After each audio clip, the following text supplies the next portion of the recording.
Muzan Kibutsuji stands in front of Kagaya Ubuyashiki and his wife Amane. Each word Ubuyashiki utters is an effort. He's close to death and his body is failing. He asks Amane to describe the demon his family has been fighting for 1,000 years.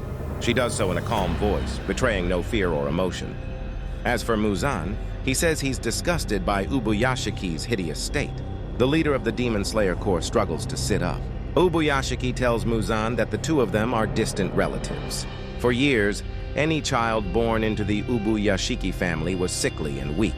Finally, a priest revealed that their bloodline had spawned a demon, Muzan, and this was their punishment.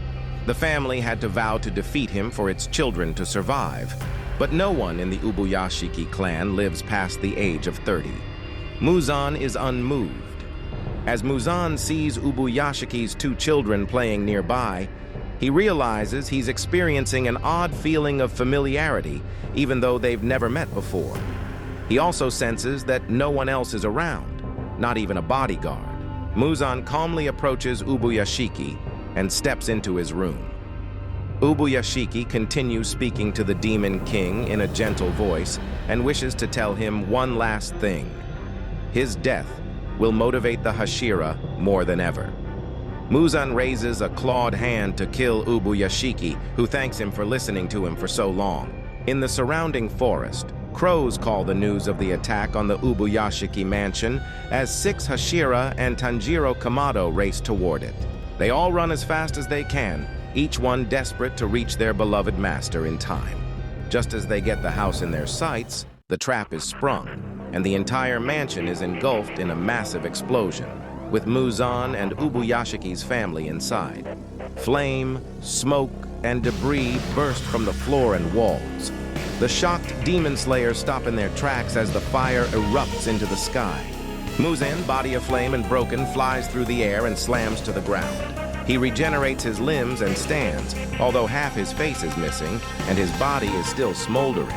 He'd underestimated how far Ubuyashiki was willing to go, using himself as bait and even sacrificing his wife and daughters. Suddenly, a blood demon art activates, instantly spawning huge thorns to hold the Demon King in place. A fist plunges into Muzan's chest. It's Tamayo!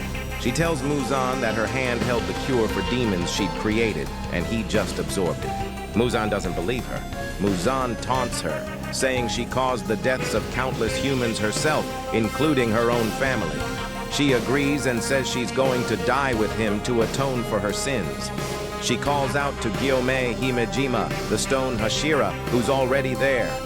He strikes Muzan with his huge weapon, obliterating the Demon King's head in a massive hit. Gyomei takes a moment to recall meeting Ubuyashiki for the first time, as well as their final meeting when Ubuyashiki told the stone Hashira of his plan to use himself as bait. He knew Gyomei was the only Hashira who would understand and agree. Meanwhile, Muzan regenerates. As Ubuyashiki surmised, only the sun will end his life. Gyomei must keep him restrained until dawn if he's going to end Muzan once and for all. The Demon King unleashes a blood attack, and Gyomei counters with stone breathing. The other 6 Hashira and Tanjiro arrive at the ruins of the mansion and gasp at the sight before them.